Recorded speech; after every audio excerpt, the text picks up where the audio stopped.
सर्वधर्मस्वरूपिणे अवतार वरिष्ठाय रामकृष्णाय ते नमः। जननीं शारदां देवीं रामकृष्णं जगद्गुरुं पादपद्मे तयोः श्रित्वा प्रणमामि मुहुर्मुहुः। नमश्यतिराजाय विवेकानन्दसूरये सच्चित्सुखस्वरूपाय स्वामिने तापहारिणे। हम लोग चर्चा कर रहे थे कि किस प्रकार स्वामी विवेकानंद जी ने पोरबंदर में भोजेश्वर बंगलों में दीर्घ काल तक निवास किया था और किस प्रकार से ईश्वर की असीम कृपा से, स्वामी विवेकानंद जी की कृपा से वह भोजेश्वर बंगलो विवेकानंद मेमोरियल में परिवर्तित हुआ और परिवर्तित होने के बाद भी स्वामी विवेकानंद जी की सूक्ष्म उपस्थिति वहाँ पर बनी रही और स्वामी विवेकानंद जी की महती कृपा इस सेंटर पर बनी रही। और पहले 8 वर्षों में, जिसका कि मैं गवाह हूँ, 1998 से लेकर के 2005 तक, वैसे 1997 में हमको ये बंगला मिला। तो ये कुछ पहले 8 वर्षों में जो एक के बाद एक चमत्कार हुए हैं, उनकी सबकी मैंने बातें कल की थी, कुछ बातें की थी। किस प्रकार से बिन मांगे गवर्नमेंट ऑफ गुजरात ने लगभग 1 करोड़ रुपया दिया ड्राउट रिलीफ वर्क करने के लिए और साइक्लोन रिलीफ वर्क करने के लिए और दूसरे प्रकार की राहत कार्य करने के लिए। उसी प्रकार से लगभग 5 करोड़ रुपए हेडक्वार्टर से आए भूकंप राहत कार्य के लिए, अर्थक्वेक रिलीफ और रिहेबिलिटेशन प्रोजेक्ट के लिए, जिससे 37 स्कूलें बनी और 2 कॉलोनी बनी और बड़े बड़े लोग। और प्रत्येक स्कूल का जब उद्घाटन हुआ तो बहुत बड़े बड़े फंक्शन हुए। किसी में मुख्यमंत्री नरेंद्र मोदी जी आए, तो किसी में और कोई आए, एक में डॉक्टर APJ अब्दुल कलाम आए एक स्कूल के उद्घाटन में। ऐसे प्रत्येक वह स्कूल का उद्घाटन, कॉलोनी का उद्घाटन, एक बहुत बड़ा फंक्शन था। इतने सारे फंक्शन हुए। इधर बिना मांगे 1 करोड़ रुपया भारत सरकार ने भेजा, ministry of tourism and culture ने, जिससे कि Vivekananda institute of value education culture का निर्माण हुआ, जिसको उद्घाटन की डॉक्टर APJ अब्दुल कलाम फिर से आए। एक बहुत बड़ा फंक्शन हुआ, लगभग 5000 विद्यार्थियों को उन्होंने संबोधन किया, उसकी बातें हमने कही थी। तो इतने सारे फंक्शन हुए, वैल्यू एजुकेशन के इतने सारे प्रोग्राम हुए, 47 सेमिनार हुए जिसमें 12,000 से अधिक पार्टिसिपेंट थे और 163 प्रोग्राम्स स्कूल कॉलेजेस में हुए बाहर में, जिसमें कि 62,000 विद्यार्थी ने भाग लिया। इस सब के लिए ज्योतिबेन थानकी ने बहुत प्रयत्न किया था। फिर एग्जीबिशन बताए गए लगभग 126 संस्थाओं में, जिसमें कि 1 लाख विद्यार्थियों ने उसका लाभ लिया। बुक सेल सेक्शन भी इतना, पोरबंदर छोटी सी जगह पर फिर भी करीब 1 करोड़ रुपए का बुक सेल हुआ 8 वर्षों में। 55 आई कैंप हुए, जिसमें लगभग 1000 ऑपरेशंस हुए और हजारों दर्दियों को देखा गया, निःशुल्क सेवा दी गई। मेडिकल सेंटर से भी हजारों दर्दियों को निःशुल्क सेवा दी गई। प्रत्येक सप्ताह मेडिकल यूनिट बाहर जाती थी और वहाँ पर जो डिस्पेंसरी थी आयुर्वेदिक होम्योपैथिक डिस्पेंसरी में, उसमें भी इतने चमत्कारी कुछ केस हुए। एक बच्चा डिफॉर्म्ड था, होम्योपैथी दवाई से फिर एकदम ठीक हो गया। ऐसे तो कितने सारे एक के बाद एक चमत्कार हुए। और कहाँ से पैसा आता था पता नहीं। इधर किशोर भाई शाह, जिनेंद्र फाउंडेशन वाले, उन्होंने बहुत दान दिया। UK से भी कुछ दान आया, कुछ USA से आया, blind foundation for India USA से आया। ऐसा कहाँ से दान आता था और कैसे काम होता था, हम सब निमित्त मात्र, भव सव्य साचिन जो कहा है, हम सब देख रहे हैं कहाँ से। और दान भी आता है कहाँ से। ये जितनी स्कॉलरशिप मान लो दी, इतने सारे विद्यार्थियों को, गरीब विद्यार्थियों को स्कॉलरशिप दी, वो कैसे दी? पोरबंदर जैसे छोटे सेंटर में हम कैसे दे पाए? बड़ी दिलचस्प कहानी है। मैं गया था UK, वो एक इंटरनेशनल सेमिनार था, सेकेंड इंटरनेशनल कॉन्फ्रेंस और disaster management by Coventry university. वहाँ पर यूके में गया, तो साथ साथ में फिर यूके में और भी कई जगह गया। तो यूके में लंदन में उन्होंने एक मेरा व्याख्यान आयोजन किया था। उसमें व्याख्यान के बाद, बहुत बड़े ऑडिटोरियम में व्याख्यान था, व्याख्यान के बाद कुछ लोग मुझे मिले। उसमें से एक सज्जन मुझे मिले और बाद में पता पड़ा इनका नाम छोटू भाई चांगेला था। ये रिटायर्ड थे, लगभग 70 साल की उम्र होगी। बाद में उन्होंने बताया कि मैंने आपको प्रणाम किया, उस समय मुझे मानो श्री रामकृष्ण देव ने कान में कहा कि पोरबंदर सेंटर के लिए तुमको कार्य करना है। तो ये तो बहुत ही इकोनॉमिकली ही was not very well off. तो बस में जाते थे सारे दिन, बस में जा कर के एक पाउंड इकट्ठा करके वो भिजवाते थे पोरबंदर में, ये स्कॉलरशिप के लिए, जिससे कि हम लोग इंडोमेंट करते थे और वहाँ से फिर विद्यार्थियों को स्कॉलरशिप दी जाती थी। ऐसे ये तो बाद में हमको पता पड़ा कि इस प्रकार से उनको श्री रामकृष्ण देव ने प्रेरणा दी कि ये स्कॉलरशिप यहाँ पर दी जाए पोरबंदर में। फिर इधर कितने सारे लोग आए, जुट गए। इधर किशोर भाई भट्ट ऑफिस वर्क पूरा उन्होंने देख लिया, उधर बुक स्टॉल मोढ़ा भाई आके देखने लगे। ऐसे पैसा भी अपने आप आता था, वॉलंटियर भी अपने आप आते थे, सभी लोग अपना स्वयं सेवक आते थे। मानो एक 8 वर्षों तक एक बहुत बड़ा तूफान से शुरू हुआ तो तूफान ही चला, वो एक्टिविटीज़ का तूफान चला, और वो मानो अपने आप ही चला। एक मिरेकल्स के बाद मिरेकल्स होते गए। तो ये पोरबंदर जो है, वो स्वामी विवेकानंद जी वहाँ पर इतना दीर्घ काल तक रहे, उसकी असर आज भी है कि वो मेमोरियल में भी अभी भी स्वामी विवेकानंद के चमत्कार चल रहे हैं। इसकी सबकी बात हमने कही थी। अब स्वामी विवेकानंद जी वहाँ पर तो रहे थे भोजेश्वर बंगलो में लगभग 4 महीना मिनिमम, कम से कम। उसके अलावा ऐसा कहते कि 21 दिनों तक स्वामी जी राजमहल में ठहरे थे। उस दिन हमने बताया था किस प्रकार से किसी की डायरी से पता पड़ा है।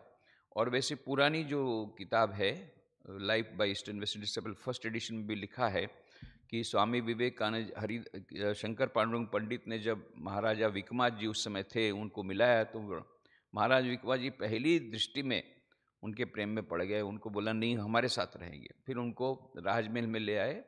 फिर राजमहल में किस प्रकार से वो दरबारगढ़, उस समय का दरबारगढ़ था, जो राजा रहते थे वो दरबारगढ़ में रहते थे। ऐसे लाल पैलेस अभी जो है वहाँ नहीं रहते थे, या जो पैलेस नया बनाया समुद्र के नए वहाँ नहीं, ये सब नए बने। उस समय जो था वो दरबारगढ़ था, पुराना दरबारगढ़। अभी तो बहुत ही भग्न अवस्था में है, उसको रिनोवेशन के लिए प्रयत्न चल रहा है। तो हमारी ऐसी इच्छा है, हमने कहा है जो लोग ये रिनोवेशन कर रहे हैं कि उसमें से एक आध, जिस कमरे में स्वामी विवेकानंद रहे थे और जिस दरबार हॉल में स्वामी विवेकानंद जी की पंडितों के साथ चर्चा हुई थी, उसको यदि उसी प्रकार से रखा जाए, प्रिजर्व किया जाए तो बहुत अच्छा रहेगा। देखते हैं क्या होता है, परंतु है अभी भग्न अवस्था में, उसका जीर्णोद्धार करना बहुत आवश्यक है। तो उस पैलेस में, उस मकान, उस राजमहल में जब रह रहे थे स्वामी जी विक्रमादित्य जी के अतिथि के रूप में, उस समय एक अप्रत्याशित घटना घटी। स्वामी जी उनका कमरा नीचे था और उसी कमरे के ऊपर में एक छोटी सी छत थी। उस छत पर चहलकदमी कर रहे थे, शाम का समय था। अचानक उन्होंने देखा कि पीछे के दरवाजे से, यह जो बिल्डिंग है जिसकी मैं बात बोल रहा हूँ, ये दरबारगढ़ के फ्रंट में नहीं है, दरबारगढ़ के पीछे का जो हिस्सा है वहाँ पर भी एक गेट है। उस गेट में से उन्होंने देखा कि कुछ सन्यासी लोग आ रहे हैं। तो आश्चर्यचकित हुए, कौन सन्यासी हो सकते हैं। तब तक मैं देखा, अरे सबसे आगे में जो है, जो उनका नेतृत्व कर रहा है, ये तो शारदा दिखता है, शारदा प्रसन्न महाराज, स्वामी त्रिगुणातीतानंद जी महाराज, उनके गुरु भाई। इनका पहला नाम था शारदा प्रसन्न। लेकिन दिखता तो शारदा है। और धीरे धीरे दिखा, अरे सचमुच में शारदा है, क्या बात है। तो तुरंत नीचे आए स्वामी जी। नीचे आकर के उन लोग का उन लोग से मिले और आप समझ सकते हैं कैसी भावना हुई होगी। दोनों गुरु भाई कहाँ कलकत्ता और कहाँ पोरबंदर, पोरबंदर में मिल रहे हैं। तो दोनों की आंखों में आंसू आए, पर स्वामी जी ने अपने आप को संभाला और क्यों मेरे पीछे पीछे लगे हो, क्यों मेरे पास आए पीछे पीछे लगे हो। बोल दिया था ना मैं अकेला जाना चाहता हूँ, सब गुरु भाइयों को बोल दिया था, तो फिर क्यों मेरे पीछे आए। तो फिर त्रिगुणातीत महाराज कहा, भैया मैं काहे को तुम्हारे पीछे लगा, ऐसे तुम्हारे पीछे तुमको परेशान करने की मेरी कोई इच्छा नहीं थी। बात यह है कि तुम्हारे समान मैं भी परिव्राजक के रूप में 1891 में निकल गया, बहुत जगह गया, फिर द्वारका का दर्शन किया, फिर कुछ सन्यासी मिले, फिर हम द्वारका, अभी हाटकेश्वर शिव जी का जो मंदिर है पोरबंदर में, वहाँ ठहरे हुए थे। तो वहाँ सन्यासी लोग के साथ बात हुई, तो बाकी सब जो सन्यासी हैं उन्होंने कहा कि हम लोग को इधर जाना है, हिंगलाज माता जी का दर्शन करना है। तो हिंगलाज माता जी का दर्शन करने के लिए जाएंगे, पर अभी हम लोग बहुत थक गए हैं, तो कैसे कर सकते हैं। तो सोचा कि यदि यहाँ से स्टीमर ले ली जाए पोरबंदर से कराची तक, और कराची से बाद वहाँ से ऊँट ले लिया जाए, तो हिंगलाज माता के दर्शन हो सकते, पर उसका पैसा कौन देगा। तब उसमें से एक सन्यासी ने कहा, अरे मैंने सुना है पोरबंदर में ये महाराजा के यहाँ पर एक बंगाली साधु टिके हुए हैं, अंग्रेजी बहुत अच्छा जानते हैं, और हमारा शारदा भी अंग्रेजी अच्छा जानता है। ये शारदा उनके साथ बात करके ये साधु को मनवा ले, फिर वो साधु राजा को बोलेगा तो हमारा काम बन जाएगा। सादा प्रश्न बोला, भाई मैं ये मांगने वाने के लिए नहीं जाऊंगा, ये मुझसे नहीं होगा। नहीं नहीं नहीं बोले, जाना पड़ेगा। अब इन्होंने बहुत ज़्यादा प्रेशर किया। अब शारदा ने को भी मन में हुआ, ये बंगाली साधु इंग्लिश जानने वाला, उस समय के ज़माने में इंग्लिश जानने वाले साधु ही कम थे, और भाई बंगाली हो ना हो ये नरेंद्र होगा नरेंद्र भाई होंगे हमारे। तो बोले देखो तो कौन है जरा देखे तो सही। इस प्रकार से वो गए। बोले मैं तो आया था केवल ये लोगों ने कहा इसलिए हिंगलाज की यात्रा करने के लिए पैसा मांगने के लिए आया हूँ, तो तुम राजा को बोल दो तो हमको कुछ पैसा दे तो हमारा काम बन जाए। बोले क्यों मैं पैसा मांगने गया भाई, मैं अपने लिए नहीं मांगता हूँ, तुम्हारे लिए क्यों मांगूंगा। देखो भाई ये सब सन्यासी के लिए ठीक नहीं है, जो मिला वो मिला, आपसे आप आने दो, मांगना ठीक नहीं है। मैं आज राजा के हूँ, कल मोची क्या रहूँगा, मेरा कुछ ठीक नहीं है, और न मैं किसी से मांगता हूँ। ये तो राजा ने कहा, बहुत मुझे आग्रह किया इसलिए आया हूँ कुछ दिन के लिए, फिर कुछ दिन बाद मैं भी तुम्हारे समान वरी राजा के रूप में जाऊँगा, अपने बिना पैसा तो मैं छूता नहीं हूँ। तो जैसा जो होगा ऐसे चलाएगा, जैसा आता है ऐसे चलने दो, आपसे आप आने दो, मांगना उन्हें ठीक नहीं है। इस प्रकार से बोला, अच्छा जाओ अभी हो गया, तुमसे मुलाकात हो गई। तो स्वामी त्रिगुणातीत जी बड़े निराश हुए। स्वामी विवेकानंद जी अपने आप को कैसे भी करके, उनको तो कठोर होना दिखाना पड़ा, कठोरता, क्योंकि वो बाद में उनको तो भेज दिया। फिर अपने कमरे में नीचे गए, सब माया, सब माया है, सब माया है, खुद ही अपने बोल रहे सब माया है, ये गुरु भाई की माया है, ये भी सोने की जंजीर है, ये मुझे छोड़ना पड़ेगा, अभी मुझे ये सब नहीं, मुझे अपना रास्ता ढूंढना है, ऐसा करके अपने आप को समझा रहे हैं ये ठीक। फिर भी उनको बाद में गिल्टी कॉन्शियस हुआ, अरे शारदा को मैंने इस प्रकार से भगा दिया और ठीक नहीं किया। दूसरे दिन सुबह फिर गए वहाँ पर हाटकेश्वर मंदिर में, जहाँ स्वामी जी जहाँ त्रिगुणातीत जी अन्य सन्यासी टिके हुए थे, और उसको प्रेम पूर्वक उसका हाथ पकड़ करके उसके साथ में जो गठरी थी वो गठरी अपने सिर पर रख ली, चलो। अरे बोले नहीं मेरी गठरी आप क्यों उठाएंगे, चलो ना भैया चलो, भाई चलो। बहुत प्रेम दिखा करके हाथ पकड़ करके ले आए राजमहल में, और अपने साथ रखा उनको। कुछ दिन बाद में त्रिगुणातीत महाराज को बोला कि तुम जूनागढ़ जाओ। हरिदास विहारीदास देसाई ये बहुत ही भले आदमी हैं, सन्यासियों को बहुत सम्मान देते हैं, वहाँ कुछ दिन रहो। वो मुझे बोल रहे हैं जाने के लिए, पर मेरे पास अभी जाने का समय नहीं है, तुम मेरे बदले जाओ। ऐसा करके उनको जूनागढ़ भेज दिया। तो इस प्रकार से ये त्रिगुणातीत महाराज के साथ में जो मुलाकात हुई, ये अप्रत्याशित मुलाकात हुई। ये हिंगलाज माता के मंदिर में जो गए थे, हिंगलाज माता का मंदिर जैसा सब लोग जानते होंगे, ये पाकिस्तान में 2 ही मंदिर है, उसमें से एक है हिंगलाज माता का मंदिर। ये बहुत फेमस मंदिर है। इनको हिंगलाज देवी भी कहते हैं, हिंगुला देवी भी कहते हैं, और जो मुस्लिम लोग हैं वो भी इनको मानते हैं। वो नानी मंदिर बोलते हैं इसको। नानी मतलब माँ की माँ। ये लासबेला डिस्ट्रिक्ट है, बलूचिस्तान, पाकिस्तान में बलूचिस्तान में लासबेला डिस्ट्रिक्ट में है। और वहाँ पर हिंगो नेशनल पार्क है, उसके बीच में है।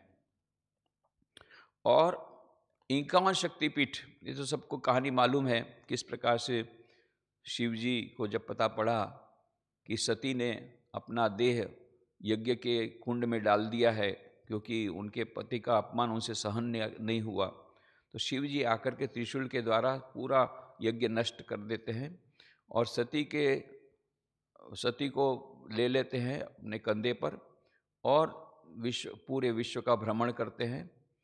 और ये जो बाद में उनके जो टुकड़े पड़े जहाँ जहाँ, ये सब जगह शक्तिपीठ होती है। तो 51 शक्तिपीठ हुई, उसमें कई एक शक्तिपीठ ये हिंगलाज माता का मंदिर, जहाँ बोलते हैं कि माता की नाभि यहाँ पर गिरी थी। वो लोग बहुत उनको मानते हैं।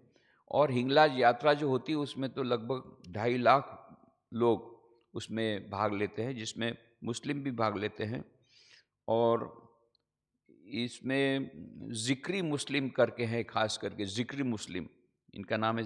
ये इनको नानी देवी कहते हैं और नानी की हज बोलते हैं। इस यात्रा में वो भी जाते हैं, शामिल होते हैं, उसको नानी की हज बोलते हैं।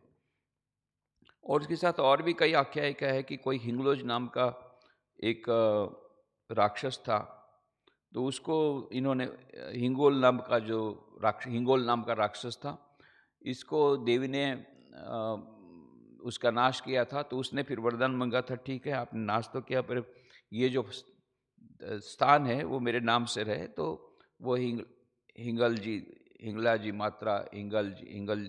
मात्रा ऐसा माता का मंदिर ऐसा हो गया हिंगोल के नाम से। और ऐसा कहते कि जब रामचंद्र जी वापस लौटे तो उनको ये कहा गया कि भाई ये आपने जो इतने राक्षसों का वध किया, ये सब किया, उसका जो पाप हुआ है, इसको पाप का मोचन तभी हो सकता है कि जब आप हिंगलाज माता जी के मंदिर के दर्शन करें, उनकी कृपा प्राप्त करें। और फिर रामचंद्र जी जाते हैं, अपने सभी लक्ष्मण, सीता जी, सभी लोग जाते हैं, हनुमान सब जाते हैं, सेना के साथ जाते हैं, सब लोग बोलते हैं हम भी दर्शन करेंगे। और उधर जाकर के वहाँ देवी का पूरा सैन्य उनका सामना करता है और वो आगे नहीं बढ़ सकते हैं। फिर उनको पता पड़ा क्यों, देवी ने कहा तुम अकेले आओगे। और फिर वहाँ से एक स्पॉट है जहाँ से रामचंद्र जी पैदल जाते हैं अकेले, तब उनको माता जी का दर्शन होता है, उनका पाप का मोचन होता है। फिर इन लोग ये कहते हैं बाकी लोग कि हमको क्या होगा, तो बोले आपको भी दर्शन होगा। इस प्रकार से बाद में हिंगलाज यात्रा जो होगी उसमें आपको भी प्रवेश मिलेगा। ऐसी सब कई आख्यायिका हिंगलाज माता के मंदिर के साथ। अभी तो कई हिंगलाज माता के मंदिर भारत में भी हो गए, पर असली हिंगलाज माता का जो मंदिर है वो यहाँ पाकिस्तान में है। तो ये इन लोगों को, त्रिगुणातीर्थ महाराज को वहाँ जाने का था, पर वो उसके लिए उन्होंने पैसे मांगने के लिए कहा बाकी सन्यासियों ने, इसलिए वो आए थे। और ऐसा प्रतीत होता है कि बाद में राजा बहुत भले थे विक्रमादित्य जी, तो भले स्वामी जी ने नहीं कहा, पर वो जब उनको पता चला होगा कि ऐसे कई सन्यासी मांगने के लिए आए थे, तो उन्होंने अवश्य उनको पैसे दिए होंगे, ऐसा हम अनुमान कर सकते हैं। पर इधर स्वामी जी के साथ जब दूसरे दिन लेकर के आए त्रिगुणातीर्थ महाराज को हटकेश्वर मंदिर से, तब उनके साथ बहुत सारी बातें हुई। तब स्वामी जी ने कहा, शारदा अब मैं समझ पा रहा हूं, गुरुदेव जो मेरे बारे में कहते थे वो सब सच है। सच कहता हूं, ऐसी शक्ति भीतर में से मेरे भीतर में आ रही है, इतनी सारी शक्ति का मुझे अनुभव हो रहा है कि लगता है कि मैं सारे संसार को उलट पुलट करके रख दूं। इतनी शक्ति मेरे में मन में आ रही है। और जो गुरुदेव बोलते थे मेरे बारे में, मैं उस समय अस्वीकार करता था, उनकी मजाक भी उड़ाता था।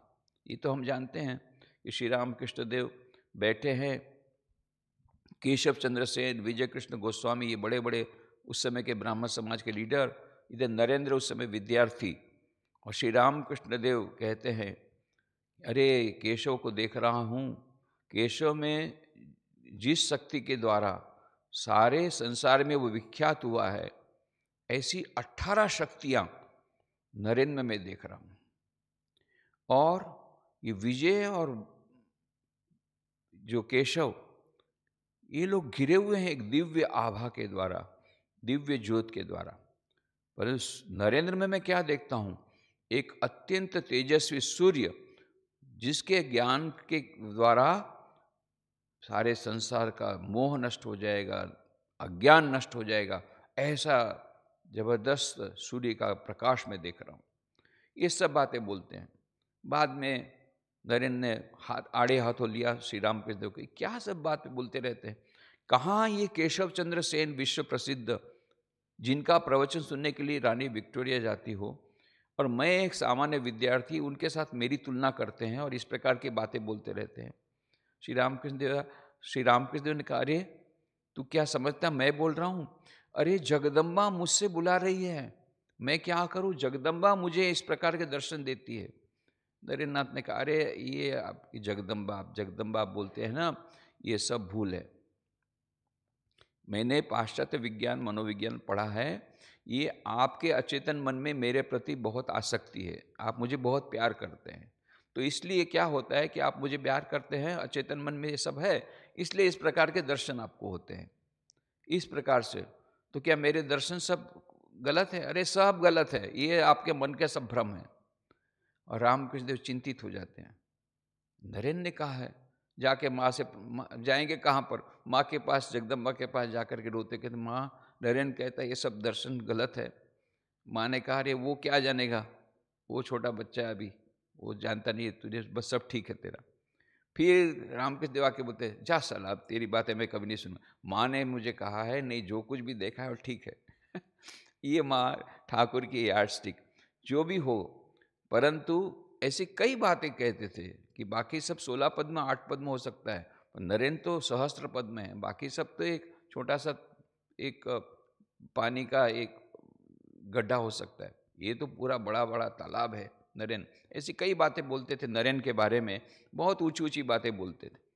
उस समय नरेंद्र ने कभी स्वीकार नहीं किया, बल्कि कहा कि आपके सिर आपका खराब हो गया है, आपका सिर ही खराब हो गया, माथा खराब हो गया, पागल हो गया आप।